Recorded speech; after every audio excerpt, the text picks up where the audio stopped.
皆さんこんばんは。これからユーストリームセミナーを始めたいと思います。本日はユーストリームセミナーへご参加いただきまして誠にありがとうございます。これからlyssaさんのチャネリングのオープンコンタクトへの道、イニシエーティングコンタクトを始めたいと思います。lyssaさん、今日はよろしくお願いします。で今日通訳を務めてくださいますのは甲斐さやかさんですのでよろしくお願いします。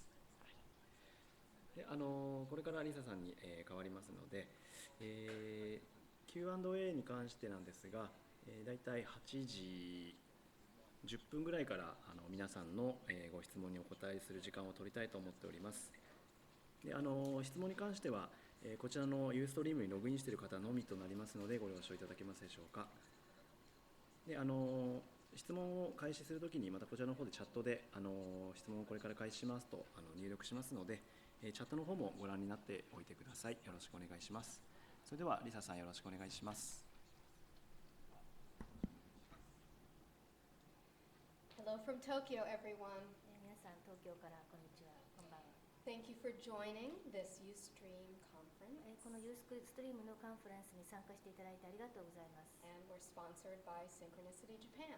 スポンサーはシンクロニシティジャパンさんです。Tonight's presentation will be in 3 parts. 今晩はですね、3部構成となっております。The first part will be a channeling, 第1部はチャネリングですね。most likely given by Sasha. おそらくサーシャが話すと思います。And the topic will have to do with contact, but it will be a topic of her choice. テーマはコンタクトに関するものですが、これはサーシャが選ぶテーマとなるでしょう。And the second part will be Q&A with you, the Ustream audience. 第2部はユーストリームを見ている皆さんとの Q&A とのセッションとなります。So when you're ready, you can type in your question. ですから準備ができたら質問を入力してください。And there will be a moderator who chooses the question, and it will be relayed to Sasha. 質問を選んだ後、それをサーシャの方に伝えることになります。So tonight, for the first time, we have people from outside of Japan joining us. 今晩は初めてですね、日本以外の国からも参加者がいます。And that means we are balancing both English and Japanese. つまり今回は英語と日本語両方を使っていきます。We will do our best to make it a very easy experience, no matter what language you speak. しかしどちらの言語の方にとってもなるべく楽な簡単な体験にしていきたいと思います。Excuse me.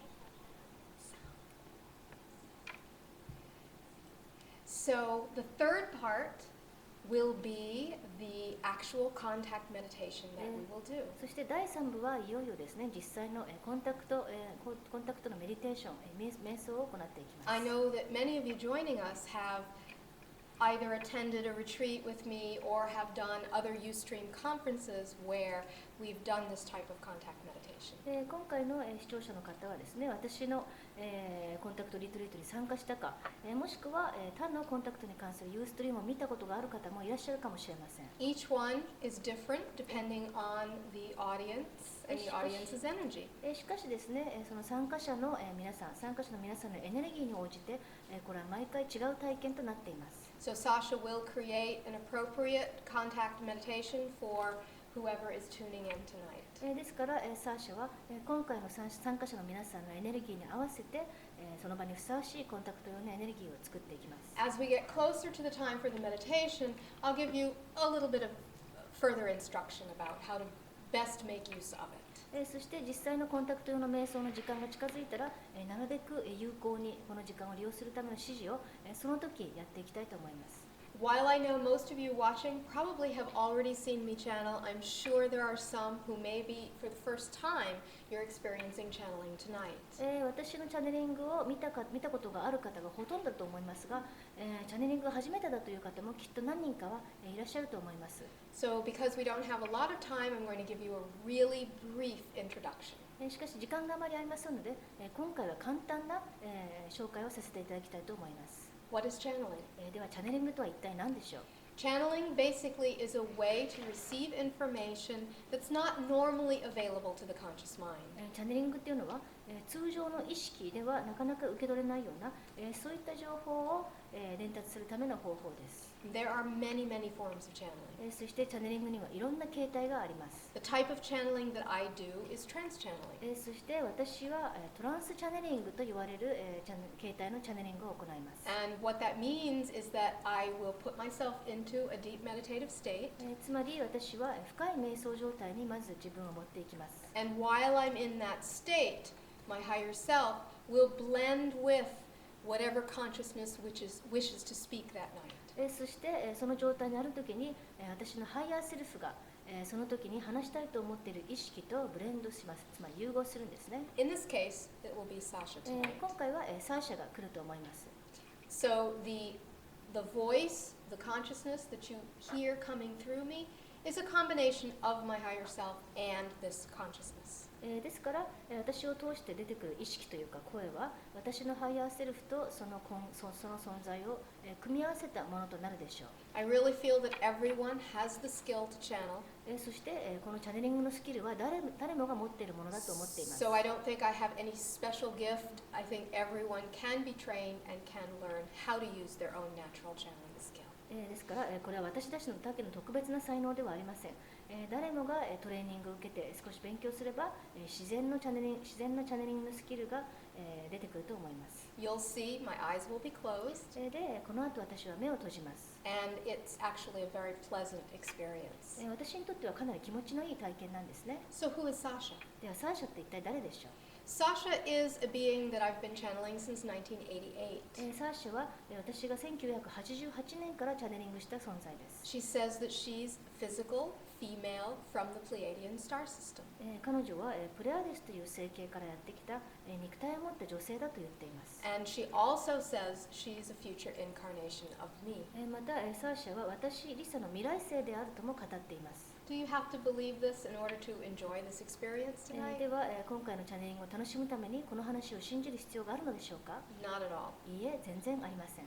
For me personally, over the years, I've come to know she is who she says she is because of the experiences that I've had with her. しかし、私自身はサーシャとさまざまな体験を通して、彼女が自分が名乗っている通りの存在であるということが信じられるようになりました。But for you, just relax, enjoy the experience, and see what doors it opens for you within yourself. しかし皆さんはただリラックスして、そしてこの体験を楽しんでください。そしてそれがあなたの中のどんな内なる扉を開くか見てみましょう。So we're just about to begin the channeling session. では間もなくチャネリングを始めます。It will be somewhat short, obviously, so we have time to do everything that's on the agenda for tonight. 今回は、短いのですかね、なるべくすべてのアジェンダを、カバーしていこうと思います。So I recommend you get yourself comfortable, ですからなるべく、体を楽にして、聞いてください。relax, リ and ラッ have ク fun. スして、そして楽しみまし It ょう。will just take a short period of time for me to go into the channeling state. では、すぐにチャネリングの状態に入っていきます。And perhaps you might want to tap into your own sensations of energy, of the energy or the consciousness that might be around you as I go into the channeling state also. そして私がチャネリングの状態に入っていくとき、皆さんも、皆さんの周りのエネルギーや意識、それにチューニングしてみるといいかもしれません。In a way, you can say the contact work starts now. というわけでもうすでにコンタクトワークは始まっているんですね。So it will be just a moment, and Sasha will be here. ではしばらくお待ちください。まもなくサーシャが来ます。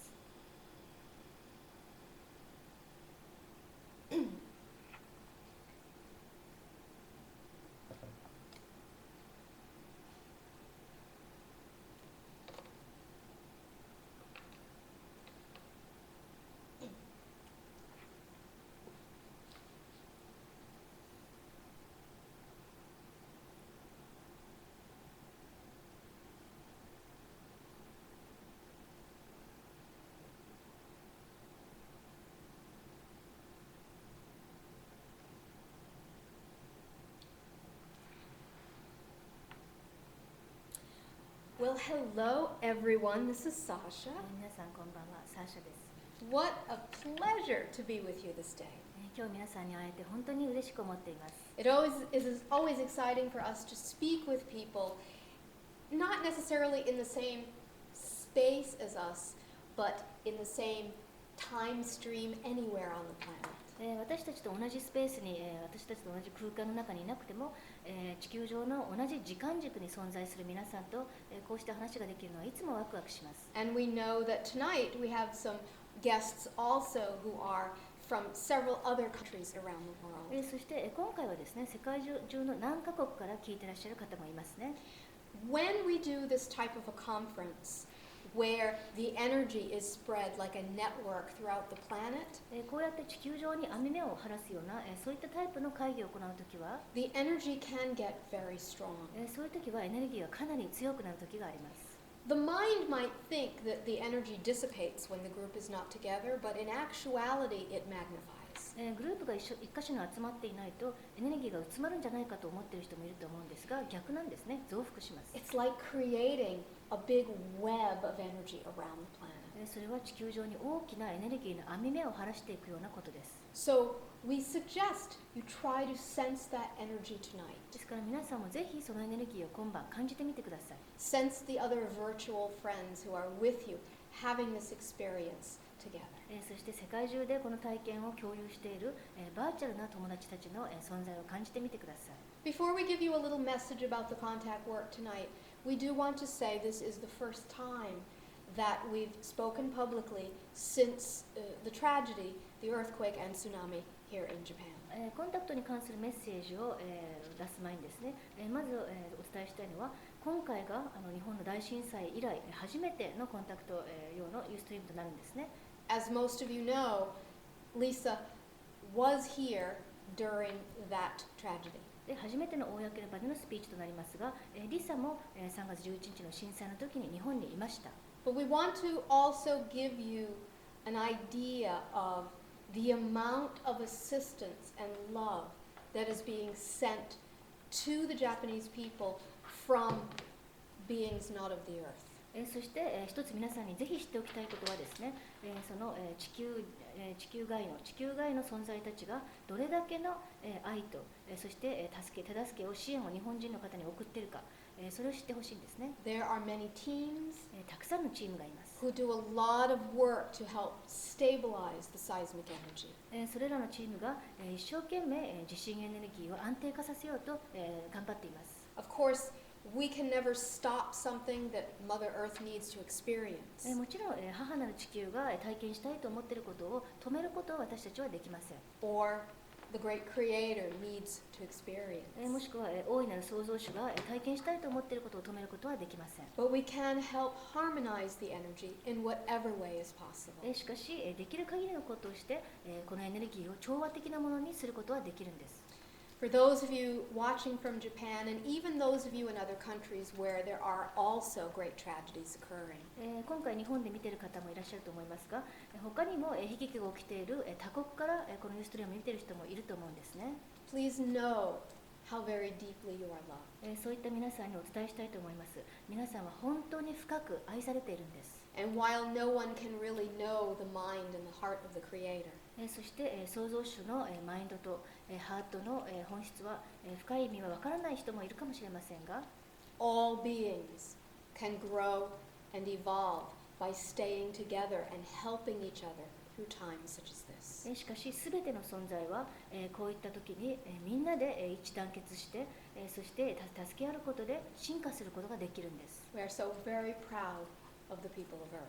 そして私たちは今地球の人たちをとても誇りに思っています。 For while you have your challenges, when times like this happen, 皆さんはこういった時期にたくさんのチャレンジを経験しています。 you show your true nature しかしそういう時こそ皆さんの本質が現れるんですね。 and you come together. そして皆さんが一致団結するんです。 And this is a sign of a civilization that is evolving and moving toward its next great leap of evolution. これは皆さんの文明が次なる大飛躍に向けて今成長しようとしている証なんですね。 We've often said that it's difficult for the contact to happen openly in the world when the world is so fragmented. また私たちはこんなことも言いました。こんなにも分裂している世界の中でオープンにコンタクトを行うのはまだ無理だと。Now we are never going to suggest that any tragic events on your planet are positive things. そして地球上のいかなる悲劇もポジティブなものだと私たちは決して言いませんが、 But you can find positive perceptions within those tragic し events. かしそういった悲劇の最中にもそれをポジティブな視点から見る、ポジティブな見方をするってことはできるんです。 And one of those really positive gifts that came through the tragedies happening on your planet at this time そして今回地球上でいろんな悲劇があった時に一つポジティブな贈り物がありました。 is that, in a sense, it forces a state of unity. それは強制的に皆さんがユニティ、一致団結した意識になったということなんですね。 So that you can become familiar with that frequency of unity. そうすれば皆さんはこの一体性という周波数にここで慣れることができます。 And thus no longer need to create tragedy in order to live from that frequency of unity. そうすればこれからですね、一体性の波動を感じるためにもはや悲劇を作り出す必要もなくなるでしょう。 So now we turn to the issue of contact. ではコンタクトの話に戻りましょう。 Because many people have asked, as you well know, why can't open contact happen now? ご存知のように多くの人がこんなことを聞いてますね。なぜ今、オープンコンタクトが、宇宙人とのオープンコンタクトが可能じゃないのかと。 And people become very frustrated by そし that. てフラストレーションを感じる人もいっぱいいらっしゃいます。 But we want to perhaps show you a bigger picture. しかしもっと大きな視点から見てみましょう。 Contact is not just about the ship landing on the football field. 例えばコンタクトというのは宇宙船がサッカー球場に着陸するとか、そういうことだけではないんですね。 And the ETs coming out and the humans coming and shaking hands. そしてそこから出てきた ET たちと地球人が手を握手をすると、そういうことではないんです。 If that's all it was about, then it would have happened a long time ago. それだけの話だったらずっと昔にコンタクトが起きていたはずです。 But true, genuine contact that every species has to experience at some point in their evolution has to happen at the right time. そしてどの種族も進化の過程のある時点でどうしても体験しなければいけない、こうした本当のコンタクトということはというものにはタイミングがあるんですね。 Because the meeting of one consciousness and another consciousness, two, in a sense, aliens, no pun intended, 例えばですね、この一つの意識と別の意識、お互いにとってエイリアンである二つの意識が出会うとき、 creates a new frequency. その出会うときに新しい周波数が生まれるんですね。 And this new frequency shifts both parties. そしてこの新しい周波数は両者に影響を与えて変化させます。 Both parties have to be ready for it. ですから両者が準備ができていなければいけないんです。 So if we come to a planet openly, a planet, let's say, that is even more fragmented and warlike than humans, もし例えばもし私たちが地球人よりもさらに分裂して、そして戦闘的な種族の前で堂々とコンタクトをしたとします。 and we try to establish a meaningful evolutionary type contact with a fragmented species, そしてそうした分裂した種族とともにですね、素晴らしい意味あるコンタクトを試みたとします。 not only does it not work, そうしてたとしてもですね、それはうまくいきません。 but it can be extremely detrimental to the fragmented civilization. それどころかそういったコンタクトは分裂した方の文明にとってはひどく大きなショックを与えるんですね。 So we take it very seriously. ですから私たちは非常に真面目にこのことを考えています。 Contact teams come to your world hundreds of years before actual contact happens. ですから実際のコンタクトが起きる前にコンタクトチームは何百年もかけて皆さんの地球に、皆さんの世界にやってきます。 We learn your frequency, we adjust to it. そしてその間皆さんの波動、周波数を知りながらそれに適応していくんですね。 And we find people like channels or shamans who are open to feeling our frequency. そして私たちの波動をオープンな気持ちで感じてくれる地球上のシャーマンやチャネラーを探します。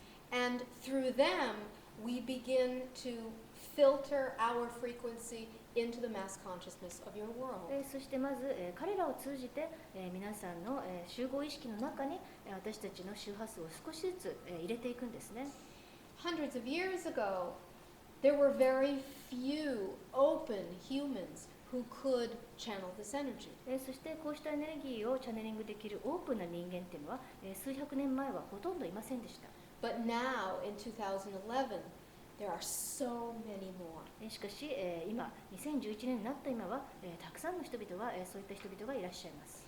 And that is a really good sign that acceleration and evolution is happening. それは、地球上で加速と進化が起きているという素晴らしいサインです。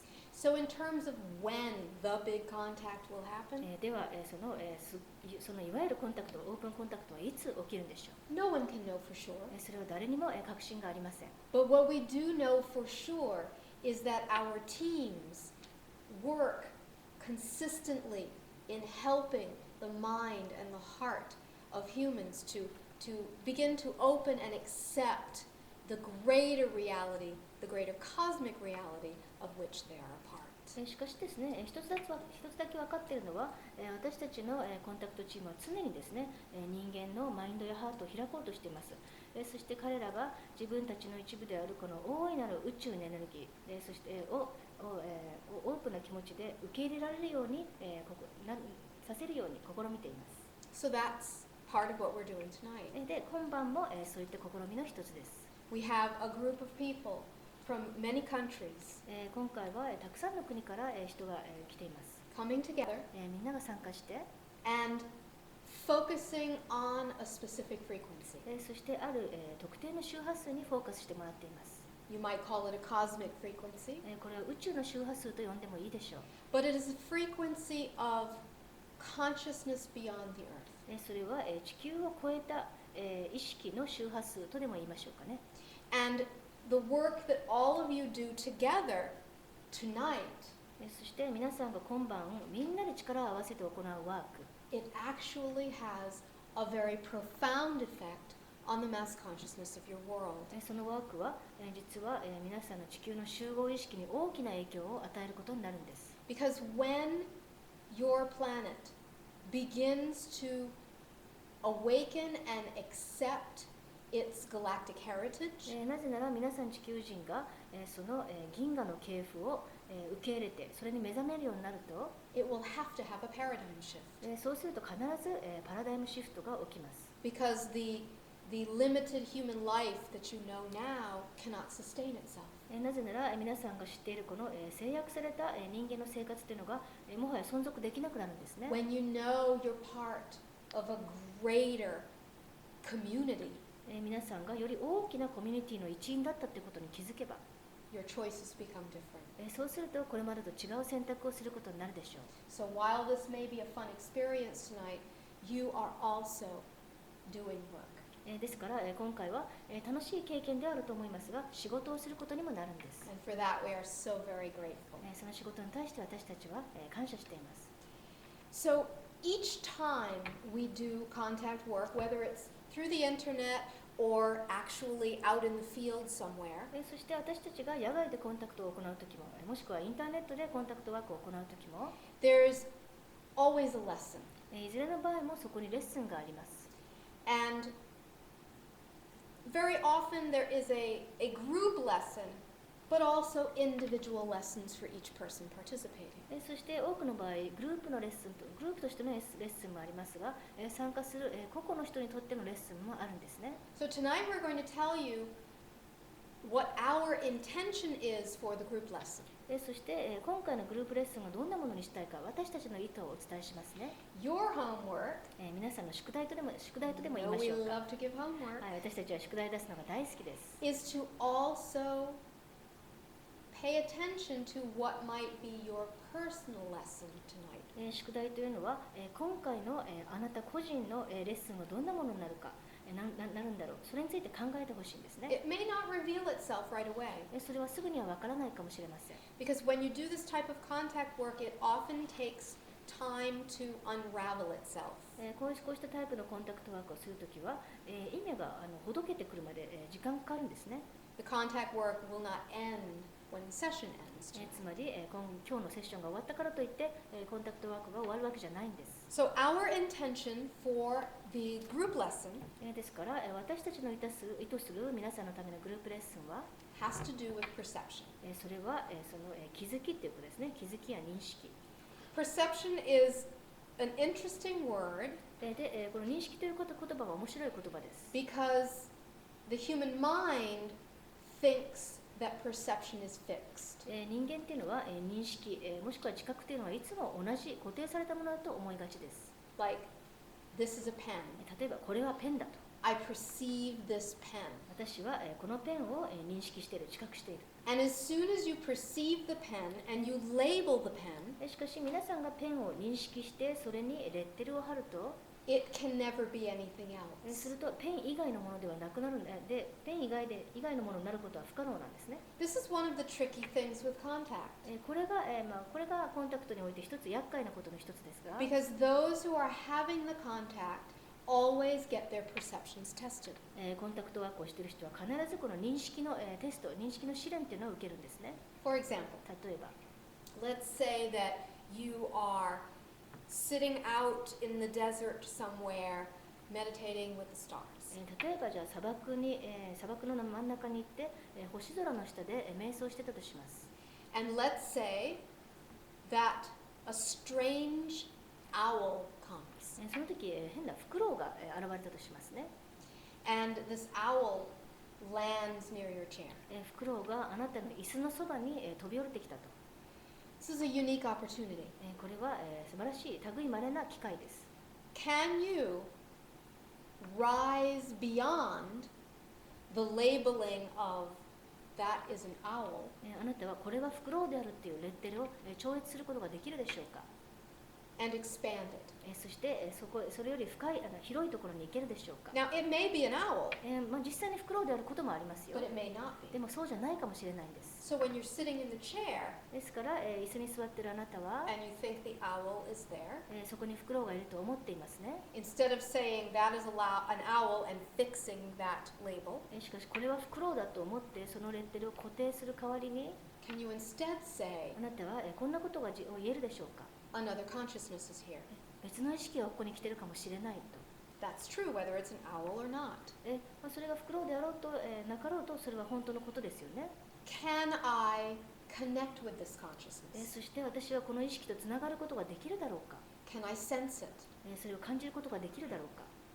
And each time the mind tries to limit it or label it, そしてあなたのマインドが、それに制約を与えたり、名前をつけようとするたびに、 try not to let the mind do that. そのたびにマインドにそうさせないでください。 Now, this is something that requires practice. もちろんこれは、ある程度練習が必要ですね。 But this is a very important exercise in contact work because if your mind continually labels things, then most of the contact you may have might be invalidated by your mind. これはコンタクトワークにおいてはすごく重要な部分なんですね。なぜなら、何を見てもあなたがそれに名前をつけるたびにですね、レッテルを貼るたびに、その実際のコンタクト経験を否定することになるかもしれないんです。So this is a test, or not a test, this is your lesson. ですから、それがあなたのレッスンなんですね。 Please don't think we're testing. テストだと思わないでください。 This is the group lesson for tonight. で、今回のグループレッスンとしたいと思います。 Anyone who sincerely does this type of contact work, こういったタイプのコンタクトワークを誠心誠意行う人は、 you will connect with an energy. そういう人は必ずエネルギーとつながります。 Your challenge is, しかしそこにチャレンジがあります。 can you perceive this energy from a neutral place? あなたはニュートラルな中立的な立場からこのエネルギーを認識できるでしょうか。 And try not to label it. そしてそれにレッテルを貼らない、名前をつけないことができるでしょうか。 And see where that takes you. そしてその結果どんな世界に行くか見ることができるでしょうか。 When we do contact work, especially out in the field somewhere, 特に私たちが野外でコンタクトワークを行うとき、 there are members of the ET contact team そういうときは ET の方のコンタクトチームがやってきます。 who, let's say, are perception specialists. 彼らは、認識や知覚のスペシャリストです。What they like to do is work with individual people 彼らはよくですね、個々人とワークをしたがります。to see if they can perceive the ET energy. 一人一人とワークをしながら、その人が、ET のエネルギーを、認識できるかどうか、試しています。And this helps you grow. そうするとあなたも成長しますし、It helps your mind become more flexible. あなたのマインドもより柔軟になっていきます。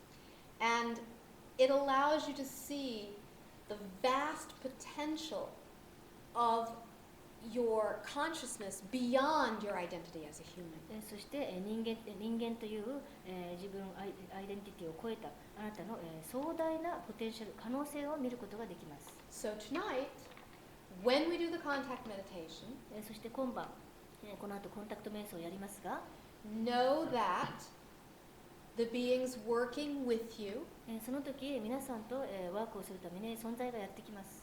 they may do little perception experiments with you. そしてもしかして彼らはあなたに対して認識、もしくは知覚の実験を行うかもしれません。Some of them might be kind of funny. そしてちょっとね、笑えるようなことも起きるかもしれません。 But even if you don't perceive beings doing that, しかしね、そういうことが起きてるっていうふうに知覚しなくても、it's still an opportunity for you to open yourself more and more. それでも、今回はですね、あなたがもう少し自分を開くためのチャンスとなるでしょう。 And one more thing we do have to say, because often people have a concern about this. そしてもう一つですね、これについてよく心配する方がいらっしゃいますので、言っておきますが、 Please do not worry about any beings working with you that do not have your highest good within their hearts. そのあなたのためを思っていない存在が来るとかね、そういうことは一切心配する必要はありません。When we do this type of work, we set a field of energy. というのは、こういったワークをするとき、私たちはエネルギーの場を張ります。It's almost like an energy bubble. まるでエネルギーの泡のようなものですね。And the only beings who can work with you in that bubble are those who are of a certain frequency. ですから、その波動、その泡の中に入ってくれる人、来られる存在というのは、特定の存在だけなんですね。So you're perfectly safe. ですから皆さんは安全です。Your guides, your higher self are also participating. また皆さんのガイドやハイヤーセルフも、このことに参加します。And together, my team そして私のチームと、 and your team 皆さん側のチーム、 form one team それで一緒に一つのチームを作り上げましょう。 that is joined in intention. そして、意図を同じくしましょう。 So it's time for questions. では、質疑応答の時間となりました Let's が、 see if anyone has written in. 何か、質問を入力した方はいらっしゃるでしょうか。 Don't be shy. シャイにならずにぜひ、質問してくださいね。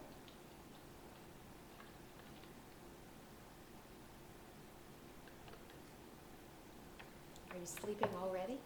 もう皆さん眠ってしまったんでしょうかね。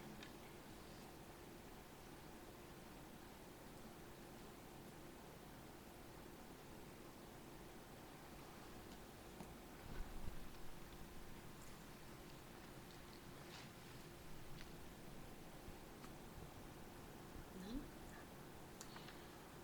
My goodness. You know you only have 20 minutes. はい、まだ20分しかないんですけど、少しお待ちくださいね。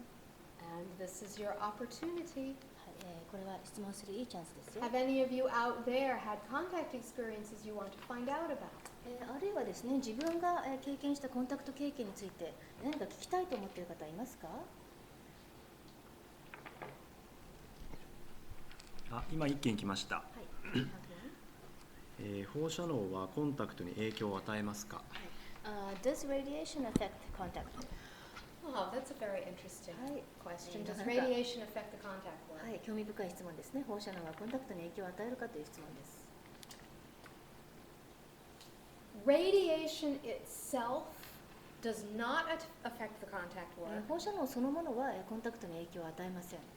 What would affect the contact work more would be fear about radiation. しかしですね、その放射能に対する恐怖、こちらの方がコンタクトに影響を与えると思います。The fear energy itself. 恐怖のエネルギーそのものが影響を与えるということですね。The fear energy creates almost like a wall 恐怖のエネルギーというのは壁のようなものを作り出します。that does not allow the consciousness to go into the deep states needed to make those contact connections. その壁のせいでですね、その深いコンタクトを起きるためのエネルギーが入ってこないということです。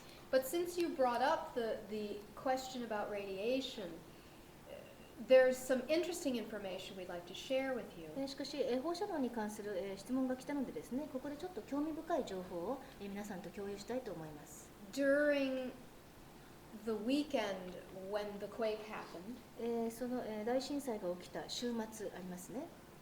lyssa was, and the interpreter, Sayaka-san, あの週末の間ですね、3月11、12、13の週末の時、リサと通訳の人は、通訳のさやかさんは、were supposed to be working with the graduating channeling class. 2人はですね、チャネラ養成講座の卒業式に行くことになっていました。Some of whom are here tonight. ちなみに卒業生の方は今スタジオに来ていらっしゃいます。And 2 days after the quake, そして、その大震災の2日後に、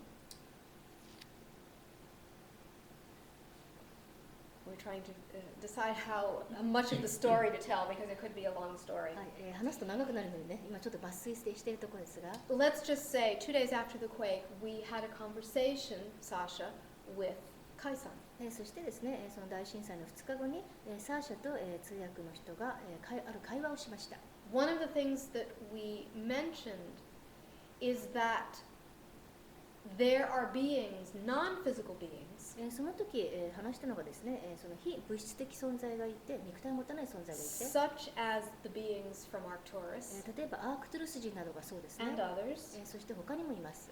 who can very easily work with the transmutation of radiation energy. こういった肉体を持たない存在たちというのは、その、放射能のエネルギーを簡単に変異させることができるんです。Because as you know, radiation is just a frequency, というのは皆さんもご存知のように、放射能は周波数ですね。a frequency of energy that happens to be harmful to humans. ある周波数に過ぎません。そしてそれがたまたま人間に害を与えるということです。But it's not harmful しかし、 to non-physical consciousness. 放射能というのは肉体を持たない存在にとっては害を与えないんです。And so non-physical consciousness, right after the tragedy at the Fukushima plant, ですから、肉体を持たない存在たちが、福島の原発事故の直後に、non-physical consciousness began working on the neutralization of the radiation. 原発事故の直後にですね、こういった肉体を持たない存在たちが、放射能を中和させようとワークを始めました。And so it may be hard to see it now, but if they were not helping with this, it could have been a much worse situation. で、今すぐにはそう思えないかもしれませんが、もし彼らが、手助けをしてなかったら、もっともっと状況は悪くなっていたと思います。So radiation itself does not necessarily affect contact work. However, ですから、放射能自体はコンタクトワークに影響を与えませ the ん。 emotions about it しかし does.、放射能に関するいろんな気持ちや感情、それは影響するということですね。 We hope that answers your これで question. 答えになったでしょうか。 Any others? はい、他に何か聞きたいことはありますか？ Very good creative question. Thank you. とても、創造的な質問ですね。ありがとうございます。ET とのチャネリングを見るときに、はい。眠気が起こることが多いのですが、これはなぜでしょうか？ So when I see or hear channelings done by ETs, I get sleepy lots of times. And why is this? Very often when someone is in the presence of channeled energy チャネリングのエネルギーに触れると、 or an ET energy, もしくは ET のエネルギーに触れるとですね、if they are very sensitive and open, そういう場合、その人がとても敏感でオープンだったら、 it shifts their consciousness rapidly. その場合はその人の意識が急激に変化するんですね。So most likely, though you maybe you might not want to admit it, you probably have some channeling ability. ですからそういう人は、自分では認めたくないかもしれませんけど、一種のチャネリング能力を持っているかもしれません。Because you're sensitive to energy. エネルギーに敏感ということですからね。Now, some of you out there have read the Channels book, Preparing for Contact. そして、リサが書いた本ですね、宇宙人との遭遇、宇宙人遭遇への扉という本を読んだことがある人もいらっしゃるかもしれません。Or you've heard us talk about, in other workshops, about the brain states. もしくは他のワークショップで私たちは、人間の脳波について話しますよね。Humans operate from 4 major brainwave states. 人間には主に4つの脳波があります。You have the beta state, which is the waking state. まず、起きている時の、ベータ波の状態。You have the alpha state, which is like a light meditation. そして軽い瞑想状態のアルファ波。You have the theta state, which for humans usually you just pass through theta on the way to sleep. そしてシータ波の状態っていうのがありますが、大抵の人間はこれは、眠りに入る時に通過する状態です。 But it's a very, very deep meditative state. これは非常に深い瞑想状態です。 And you have delta, which is a sleep state. そしてデルタ波、これは眠っている状態です。 When a human is making contact with an extraterrestrial consciousness, そして人間が宇宙人意識とコンタクトをするとき、 the human's brain waves must shift. そういうとき人間の脳波は変わらざるを得ないんですね。 Remember earlier in the session we were talking about how contact is like one consciousness and another consciousness, very different coming together and both have to adapt. 先ほど言いましたが、コンタクトワークというのは2つの全く異なる意識が出会うことですね。そしてお互いがお互いに適応しなくてはいけません。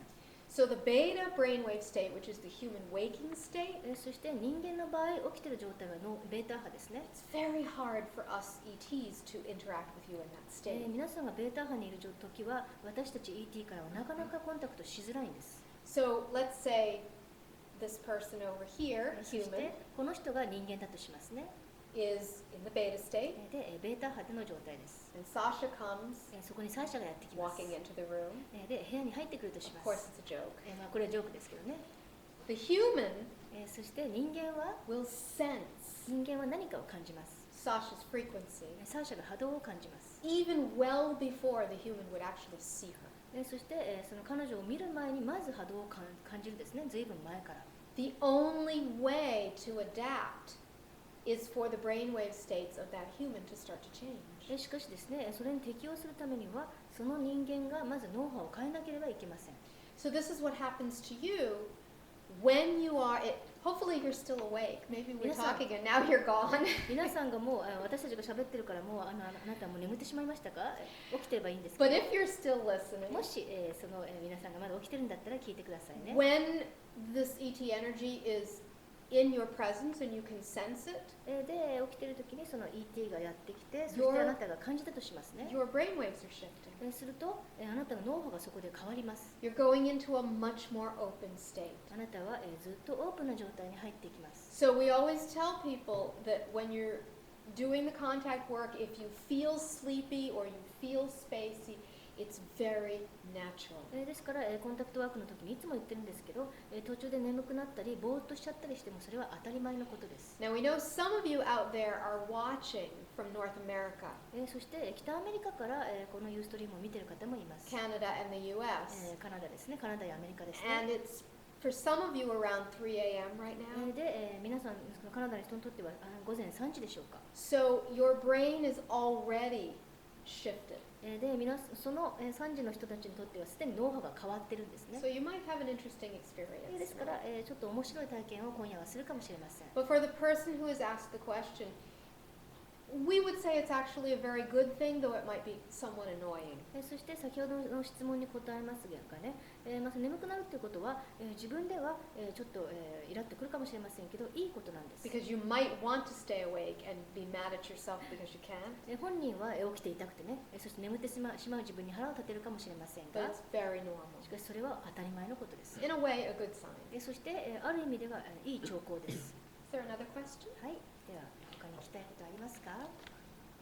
自分でコンタクトできるようになるには何が必要ですか？ So, what do I need to do in order to be to make contact on my own, by myself? Well, that's a whole workshop. その質問への答えだけで一つのワークショップになりますね。The number one thing is to be sincere, まずですね、第一に、誠心誠意であること。meaning really feel in your heart how much you wish it. つまり本当にコンタクトをしたいって心から思うことですね。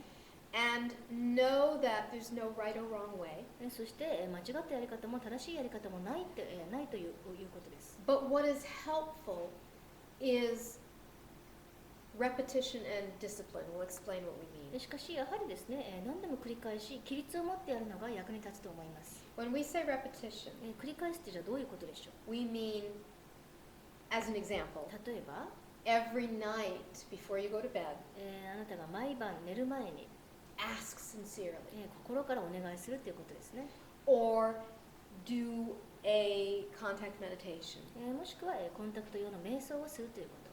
Or some type of ritual or ceremony that you create yourself もしくはですね、自分で考えた儀式やセレモニーでもいいです。that for you symbolizes that you're opening to this contact experience. で、自分がこれからコンタクトに対してオープンになるんだという、そういうことを象徴するような独自の儀式などをやってもいいです。When we say discipline, で、規律ってさっき言いましたが、we're not talking about it in the unpleasant way many of you associate with that word. これはですね、いわゆるその嫌なね、厳しいタイプの規律とは違います。But we're talking more about that this process that you do it even when it's not convenient or it's uncomfortable or you don't want to, that you stick with it, so to speak. で、このプロセスをですね、やりたくない時とか、嫌だなと思う時、そういう時もとりあえずやる、頑張ってやり続けるということです。Let's be more specific in terms of what we were talking about a little earlier. そして先ほど話していたことも、加えてですね、もう少し具体的に説明します。When we were talking about the perceptual tests, 認識のテストについて言いましたね。and we were saying that when you're outside and the owl lands near you, 皆さんが野外にいてそばにフクロウが来たとします。you have two choices. その時2つの選択があります。You can let your mind say, it's just an owl, あなたのマインドがこれはただのフクロウだと言ってもいいです。 and shut down. そしてそこで自分を閉じちゃうんですね。 That's a less disciplined way of dealing with it しかしそれはあまり、規律のある、やり方とは言えません。 because it's habit. なぜならそれは習性だからです。 The disciplined way では、規律のあるやり方ってどういうことでしょう。 is that when the owl lands, フクロウが来た時に、and you see your mind immediately wants to label it and shut off the あ experience, なたのマインドはすぐこれはフクロウだと思って、そして、そこで閉じたいんですけれど、 that you relax. そうではなくてリラックスするんです。 You try to open. そしてオープンになります。 You try to go deeper. もっと深く入っていこうとします。 Connect with that そ consciousness してその意識とつながるんです。 and see where it takes you. そしてそこから何が起きるか見てみましょう。 We say that's discipline because it's a harder thing to do. それが規律、もしくは自分を律するということですね。こっちの方が難しいからです。 In a sense, you have to do the exact opposite of what your mind is telling you to do. ですから、マインドが習慣的にやろうとすることと、反対のことをやるということです。 If there are so many suggestions, so there's not a right or wrong one. やり方はいろいろありますけど、どれが正しいというわけではありません。 If you've read the book Preparing for Contact, there is an exercise in there, a guided meditation you can do. そして宇宙人、遭遇の扉の中には、コンタクト用の誘導瞑想も入っています。 But more than anything, connect with that sincerity. そして何よりもですね、心の底から真摯にコンタクトしたいと思ってください。 That deep desire, その深い願望ですね。 and let it guide you. そしてその深い願望に導かれてください。 Is there another question? はい、他にありますでしょうか。夢でよく UFO を見ます。これもコンタクトでしょうか。I often see UFOs in my dreams, and is this also contact? Absolutely, very good はい、question. とてもいい質問ですね。これはもちろんコンタクトです。 Remember, we talked a few moments ago about the different brain states. いろんな脳波について先ほど話をしましたが、 And we talked about the delta state, which is the sleep state. そして眠っている時のデルタ波についても言いましたね。 From the point of view of an extraterrestrial, 私のような ET の視点から申し上げますと、 the human delta state is when you are the most open. 人間というのはデルタ波にいる時が一番オープンなんです。 There's less resistance for us to communicate with you in that state. そして、あまり抵抗がないので私たちも皆さんとコミュニケーションしやすい状態です。So very often that's why the contact happens in the sleep state. だから多くの場合コンタクトは眠っている間に起きます。It's easiest for us. その方が一番やりやすいんですね。And going back again to the lesson for tonight, which is perception. 今晩は認識のレッスンだと言いましたが、Once again, when you have an experience like that in a dream state, 皆さんも夢の中でそういった経験をしたときは、you have some choices. その時選択をしてください。You can wake up and say, oh, that was just a dream. 朝起きて、あれは単なる夢だと思ってもいいし、And put the experience in that category of dream, そしてその体験を夢というカテゴリーの中に入れてもいいんですね。 which means it's then separate from your life. そうするとあなたの日常生活と分離します。Or もしくは、you can, when you wake up, もしくは目が覚めた時、see that experience as an experience that happened in another level of reality. その時ね、別のリアリティでこんな体験をした、そういうふうに思ってみてください。That is just as real. それは、同じくらいリアルなものです。And also know and accept that sometimes the lessons and the messages that you get from those dream encounters may not make sense to the human mind. そして、そういった夢の中での、受けたいろんなレッスンとかメッセージというのは、人間のマインドには、意味がわからないこともあるということを理解してください。And that's quite all right. で、それもいいんです。わからなくていいです。So we're not saying necessarily that all UFO dreams are ですか contacts, ら、すべての UFO の夢がコンタクトとは言いませんが、 because we know there's people that have dreams of alien invasions and things like that, and that's not necessarily accurate literally. 例えば宇宙人に侵略される夢とか見る人がいますが、こういったことは文字通り正しくはありません。 So we're asking for you to go a little bit deeper with your dream experiences and see where you can feel the truth of the dream encounter. ですからその夢の体験をもう少し深く感じてみてですね、どの部分が真実か、フィーリングで決めてみてください。 Keeping a dream journal for your ET dreams is also a very good idea, また夢日記をつけるのもとてもいいですね。 because you start to see patterns. そして宇宙人の夢を書いていくとそこにパターンが見えるかもしれません。 And in those patterns are very definite messages. そしてそのパターンの中に確固たるメッセージが入っているはずです。 So pay attention. ですからぜひそこにも注意を向けてください。 Any others? 他にもありますか？以前チャネリングしたいなと思いながら眠ろうとしたところ、すごい金属音が聞こえました。それと時々金属音の耳鳴りもします。これは偶然でしょうか、それとも実際にコンタクトができそうになっているのでしょうか。One time I tried a channel and then went to sleep, and then I heard a metallic noise, and sometimes I have metallic ear buzzing. So is this an accident or am I really starting to contact? What's really interesting is that many people who have contact experiences have reported these types of experiences where they either hear strange noises or see strange lights. これはよくコンタクト体験にある話なんですけど、やはりその不思議な音を聞いたり不思議な光を見たりしている人が多いんですね。 Remember that light and sound are simply just frequency. そして光や音は単なる周波数であることを覚えておいてください。 And so very often when a person has an experience like that with sound that is unexplainable, ですから不思議な説明不可能な音を聞いたときは、 it's not necessarily actually a sound, a physical measurable sound. それは実際に物理的な測定可能な音を聞いたっていうわけじゃないんですね、多分。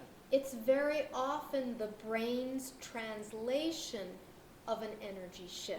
多くの場合はですね、エネルギーが変化したときにあなたの脳がそれを音として翻訳したということです。 The analogy that's popping into our mind, 今こんな例えが頭に浮かびました。 you know when you suddenly go underwater 突然、水に潜るときがありますね。 and there's a sound where that you hear in your ears from the going under the water. で、水に潜ったときに耳の中で音が聞こえるときがあります。 You're going from one environment to another. 一つの環境から違う環境に入るときですね。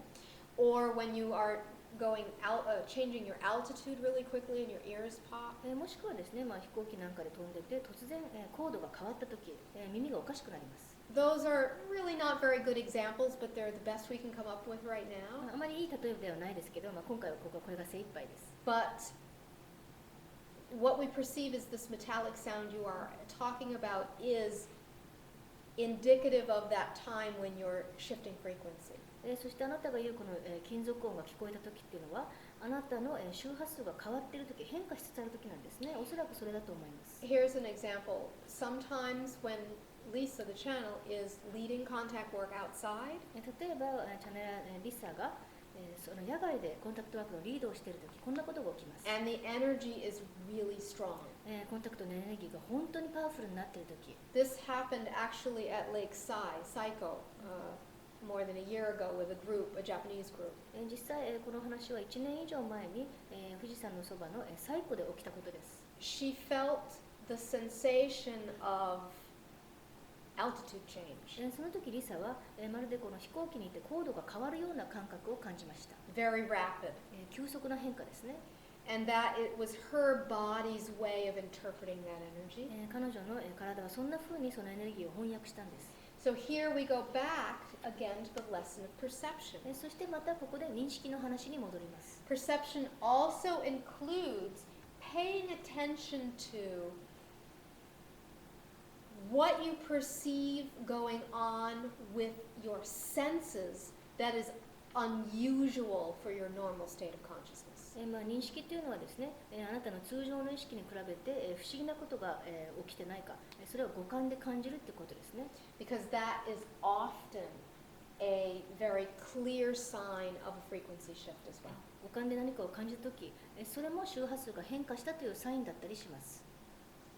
Very good questions, thank you. とてもいい質問でした。ありがとうございます。It seems like we could probably take a lot more, but we want to get you ready for the contact work. まだいっぱいありそうですが、そろそろコンタクトワークに入る準備を始めましょう。So for right now, we're going to bring Lyssa back. では一旦、リサに戻ってきてもらいます。She will give you some そし instructions, てリサが指示を出します。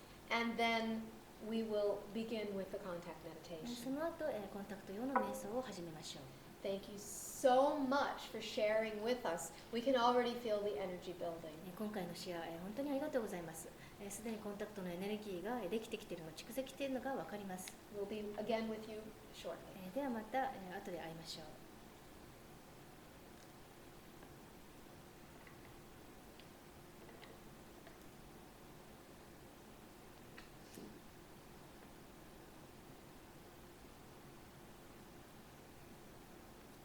Hello, everyone. 皆さん、こんにちは。Still waking up? まだ完全に起きてないですけど。I just want to give you some instruction for the contact work. では、コンタクトワーク用の、指示を出しますね。I recommend that you get as comfortable as possible. まずなるべく、体を楽にしてください。Maybe some of you are lying in your bed, and that's perfectly ベ fine. ッドに横になっている方がいるかもしれません。それでパーフェクトです。 Don't worry if you fall asleep. そして途中で寝てしまっても問題ありません。Contact can happen in many different states of コ consciousness. ンタクトっていうのはいろんな意識状態の中で起きますからね。Also, if you can use earphones またできればイヤホンを使ってください。 so that there's no household distractions or wherever you are that you're not hearing external sounds. そうすれば周りの音に、邪魔されることがないでしょう。 And even though I will be guiding you through a specific meditation, そして今回は誘導瞑想をしますが、 don't worry about following it completely. 全部厳密に言葉通りに、ついてくる必要はありません。 Just let yourself flow with it. ただ、一緒に流れとともに、言ってください。 And during the experience, if you receive any messages or you sense any beings with you, try not to let it distract you. そして、途中でメッセージが聞こえたり、他の存在を周りに感じたとしても、あまり、それに気を取られないでください。 Try to stay in the experience as best as you can. なるべく、体験をそのまま続けてみてくださいね。 And you can think about it and judge it later if you そして、 wish. 頭でそれについていろいろ考えたりジャッジしたいんだったらその後にしてください。Mostly just try to stay present with the experience なるべく、今ここにいて、体験するようにしてください。 and let your body be in a very comfortable position so that it is even physical sensation is not distracting you. そして、体をなるべく楽にしてくださいね。やはりその苦しい姿勢だとそれでも、気がそれてしまいます。 While we do the meditation here, そして、ここで瞑想を行うときは、 I'm going to be playing for you a very special music. 特別な音楽をかけたいと思います。 And it is music that was recorded by the Voyager spacecraft. これはですね、そのボイジャーという宇宙船が録音したものです。 It's from NASA, NASA のものですね。 and it is actual sounds from space. そしてこれ実際の宇宙音です。 So it will get you in the mood. ですからきっと聞いていたらね、ムードが出てくると思います。 And also bring the frequency of the cosmos into your experience. またこれを聞くことでその宇宙の波動が皆さんの中に入ってくると思います。 There is not one correct contact meditation. しかしですね、これこそが正しいコンタクト用瞑想だというものはありません。 Some of you who have done work with me before know that I very often use specific meditations. 私のワークに来たことがある人は知ってると思いますが、私はいろんな瞑想法を使います。 But tonight I'm just going to let Sasha do whatever she wants to do. で今回はですね、サーシャがやりたいように自由にやってもらいます。 And it will be appropriate for the whole group. それが今回のグループにふさわしい瞑想となるでしょう。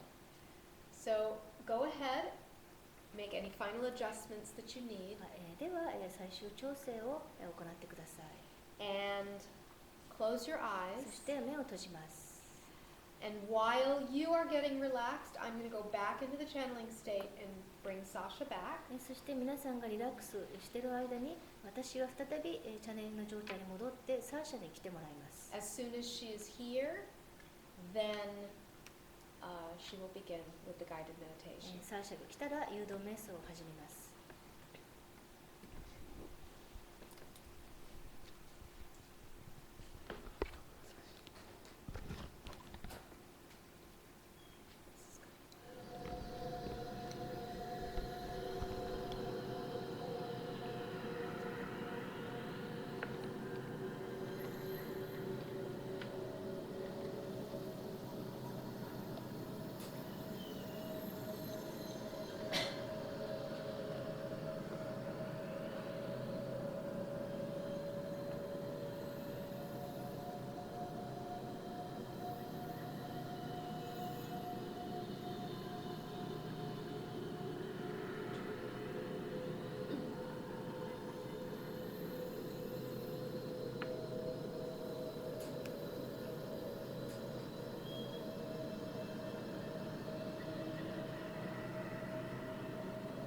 Alright, we're going to begin with a gentle body relaxation meditation. ではまず、体をリラックスさせる瞑想から始めます。 Beginning at your toes. まず、自分のつま先からです。 Just feel your toes あな relax. たのつま先がリラックスしていくのを感じます。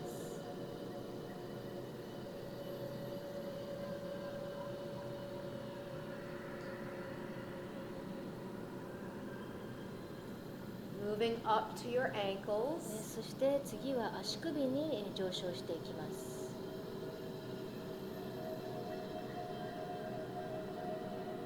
And relaxing all the way to the knees. そして今度は膝までリラックスしていきます。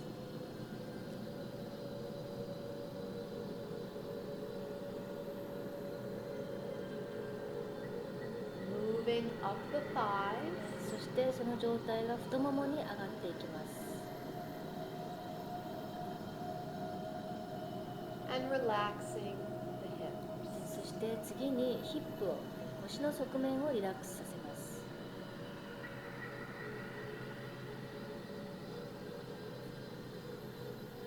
Stomach, lower back, そ relax. してお腹と腰をリラックスさせていきます。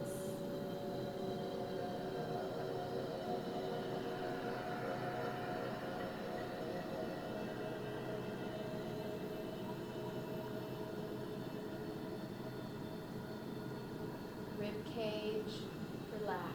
あばらがリラックスしていきます。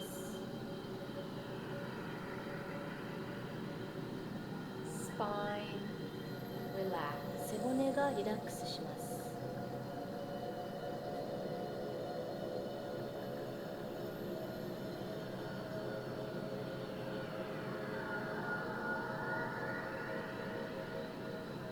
Chest and shoulders, relax.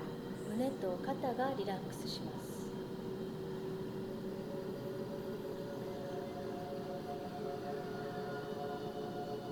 The arms become heavy all the way to the fingertips. そしてあなたの両腕が指先までリラックスしていきます。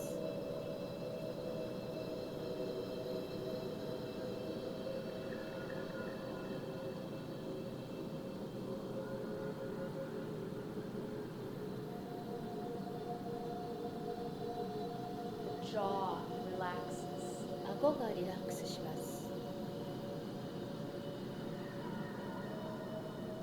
All the muscles in the face そ relax. して顔のすべての筋肉の力が抜けていきます。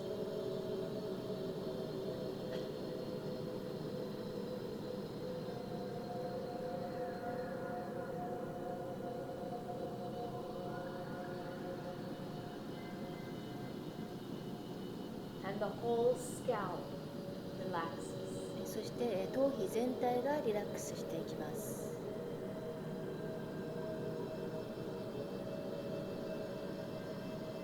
Whole body is relaxed. 今あなたの全身がリラックスしています。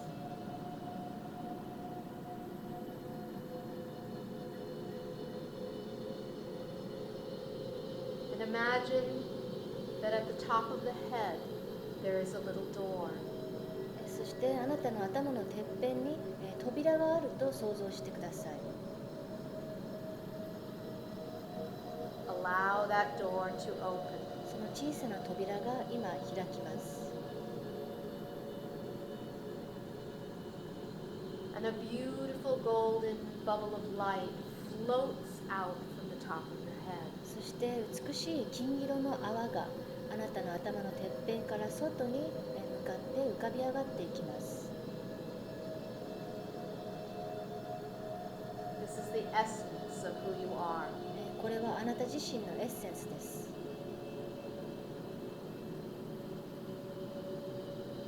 And it floats higher and higher through the roof of the building you are in. この金色の泡はどんどん高く上昇していってあなたのいる建物の外に天井から出ていきます。 Out into the sky. 天井から屋根を抜けて空に浮かび上がっていきます。 Higher and higher above your world. この泡はもっともっと高くあなたの世界の上に行きます。 And as it moves higher, it begins to expand. 高く上昇しながら泡が広がっていきます。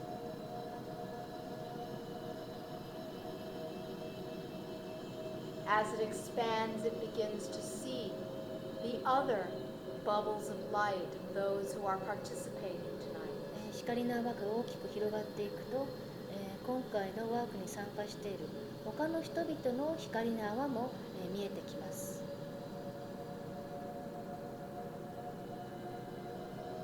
And your bubbles begin to join. そしてやがてお互いの泡が一つにつながり始めます。 And because you are spread around the planet, this creates a beautiful web of energy around the world. 皆さんは世界中に散らばっていますのでこれによって地球の周りに美しい光の網ができます。 One heart, たった一つのハー one mind, ト、たった一つのマインド、 one intention. そしてただ一つの意図を持ちます。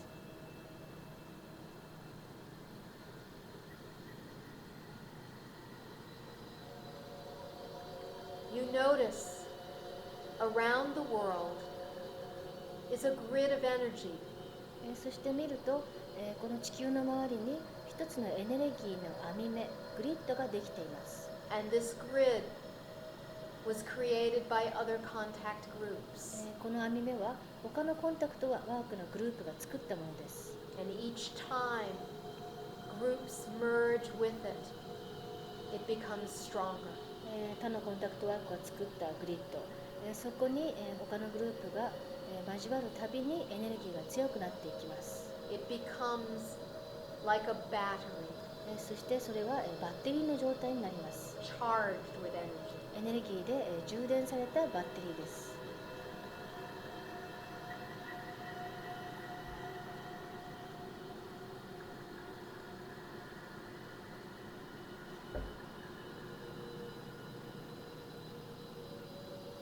When this energy is charged, we will place our intention using the energy of the battery and sending it out into the cosmos. そしてこのバッテリーがチャージされたら、私たちはこのバッテリーのエネルギーを使いながら私たちの意図を宇宙に送り出します。So to begin this process, このプロセスを始めるために、think of something that to you is breathtakingly beautiful.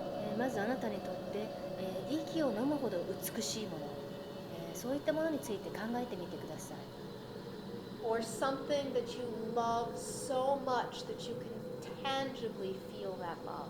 もしくはあなたが大好きなもの、本当に大好きで、それに対する愛を心で感じられるようなものを考えてください。Maybe it's a pet or a person. それはペットかもしれないし、人間かもしれません。Maybe it is a beautiful beach or a temple. もしくは、美しいビーチ、もしくはお寺や神社かもしれません。Whatever it is for you, find it であなたにとってどんなものであれ、それを見つけてください。 and let yourself feel that beauty deep within your heart. そして、その美しさや愛をあなたの、ハートの奥深くでよく感じてみてください。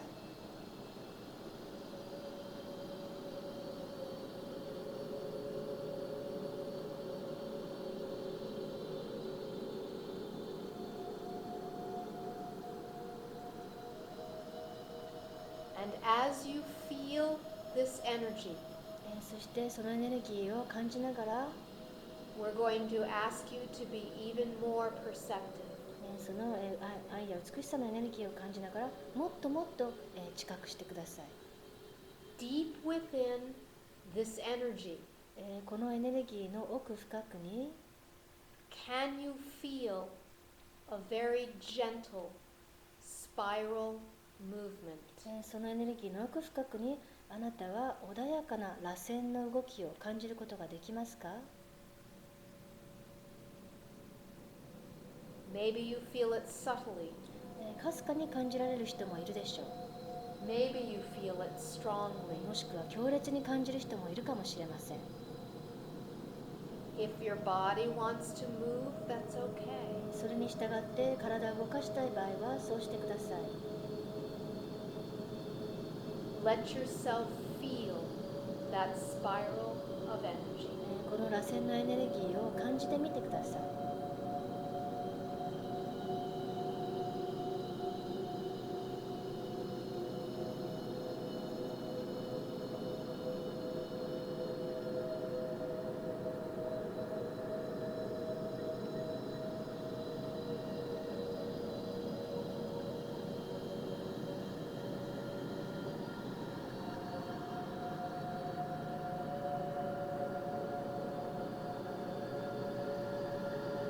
While you feel the spiral, そしてその螺旋を感じながら、 also feel the joy of making connection with your star family. それを感じながら、あなたの星の家族とつながる、その喜びも同時に感じてみてください。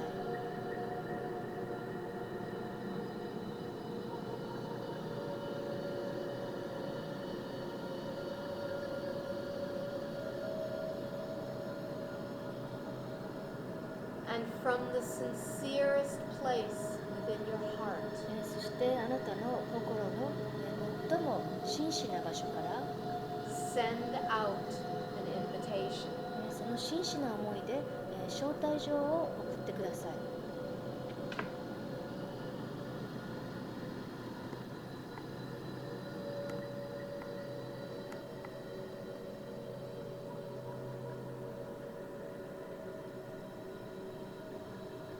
Of course, put it in your words, もちろんその招待の言葉はあなた自身の言葉でいいです。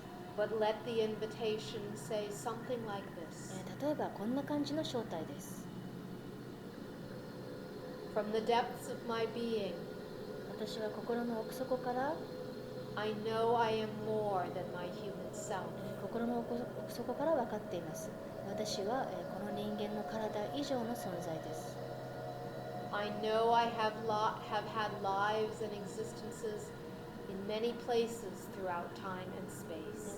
私はこの時空の中でいろんな場所、いろんな時代に住んでいたことを知っています。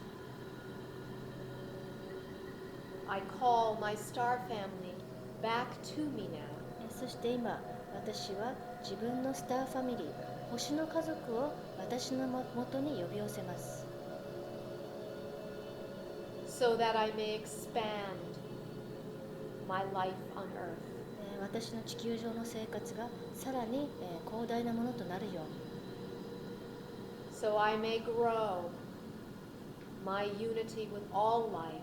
そしてすべての生命との一体感がさらに広がるように。 And so I may assist my planet in the next stage of its evolution. そして私がこの地球の次なる進化のステージの中で地球の役に立てるように。 In whatever way contact is appropriate to me. ですから私にふさわしい方法でコンタクトの方法で来てください。 I welcome it and invite it now. 私は今コンタクトを心から歓迎し迎え入れます。 And I'm going to give you a few minutes in silence to explore these connections. では少し時間をとってご自分でつながりをいろいろと探求してみてください。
have any personal requests to send to your star family, please do so now. そしてあなたの星の家族に伝えたい個人的なリクエストがある人は今そのリクエストをしてください。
If you wish for this contact to continue after the session is over, as it is appropriate in your life, make that request as well.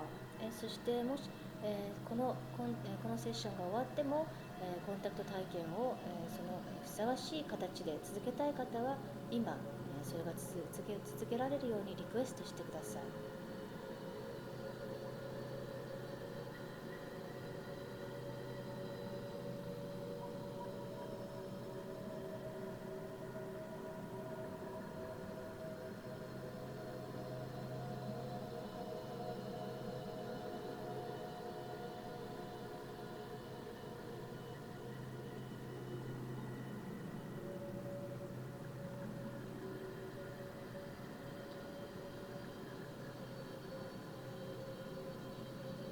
When you're ready, begin to disengage from the grid around the planet.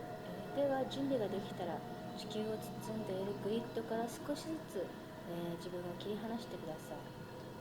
It will always be there and you can tap into it anytime you wish. しかしこのグリッドはいつでもそこにあります。あなたはいつでも好きな時にそことつながることができます。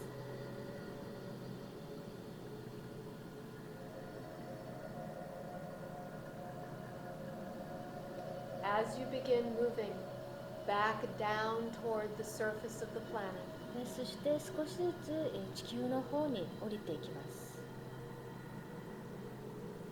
be aware that your individual bubbles are beginning to reform. 地球の表面に戻りつつ、皆さんの個々の泡が再び形成されていくのを見てください。Though you may be separating, you will still always be connected. ここで一旦は分離しますが、皆さんはいつもつながっていることを忘れないでください。Your individual bubbles begin to move to your country and to your city. 今、個々の泡がそれぞれの国、それぞれの町に戻り始めます。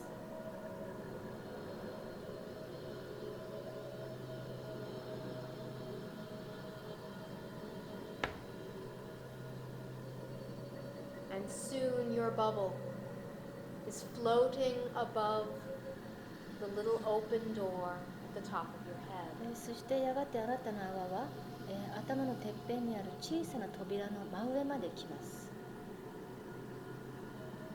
Allow that ball to float inside. あなたの光の泡が、扉から中に入っていきます。The door closes but does not lock. そして頭の上の扉は閉まりますが、鍵はかかりません。And that golden bubble of energy melts within you. そして金色のエネルギーの泡はあなたの中に溶けていきます。Bringing all of the experiences and energy that you've had tonight. そして今晩あなたがしたすべての経験とエネルギーが、and integrating it. それがあなたの中に入って統合されていきます。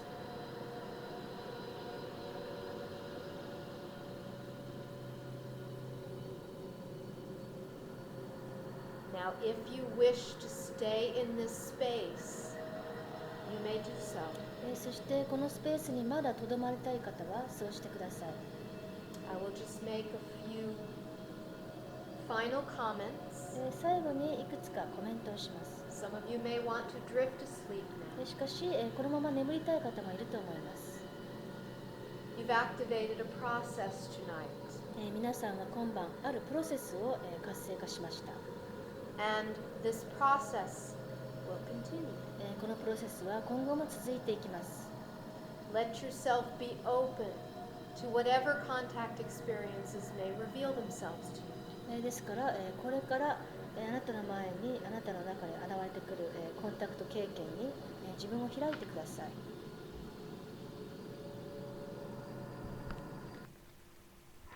These contact experiences might not be what you expect. それは全く予期しないようなタイプのコンタクト体験かもしれません。That's okay. それはそれでいいです。Let them be what they need to be naturally. その自然のありのままを許してください。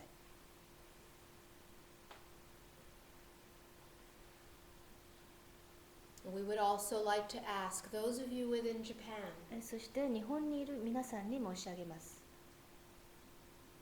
focus your consciousness for just a moment 今、一瞬だけ意識をフォーカスしてください。 in the area of Fujiyoshida, 富士吉田の、あたりに、意識をフォーカスしましょう。 near Mount Fuji. 富士山のそばの町ですね。 This is the area where there will be a group retreat with contact work done in a few weeks. なぜなら、これから何週間後に、この富士吉田の場所で、コンタクトのグループリトリートを行うからです。Share the energy from tonight ぜひ今夜のエナジーをそことシェアし、その場所とシェアしてください。 with that area. お願いします。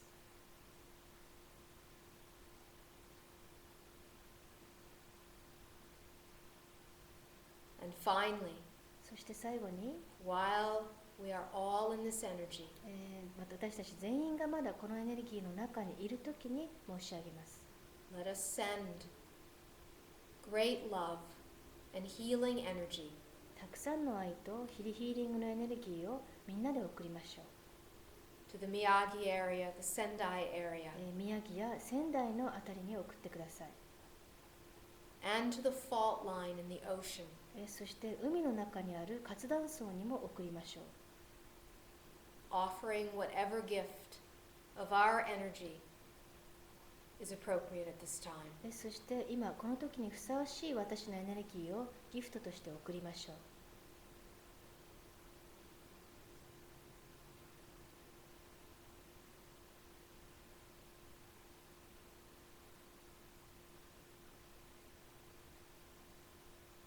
And I, Sasha, will take my leave and bring Lisa back for a very, very short message. では私サーシャはここを離れてですね、この後リサが戻って簡単なメッセージをお伝えします。 Thank you so very much for allowing us to be your guide tonight. 皆さん今日は導かせていただいて本当にありがとうございます。 We consider this work very sacred and it is an honor to do it with you. このワークをとても神聖なものだと思っています。皆さんと今回参加できてとても光栄でした。 Until we meet again, では次に会うその日まで much love. たくさんの愛を送ります。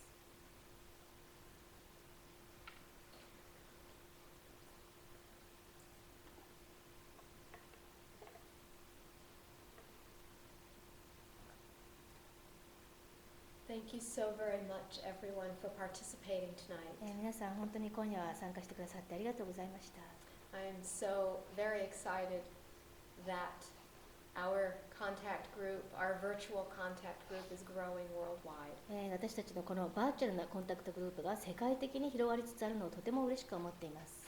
From what I know, tonight we've had participants from, of course, Japan. で今夜はですね、もちろん日本の方々も参加してくれていますが、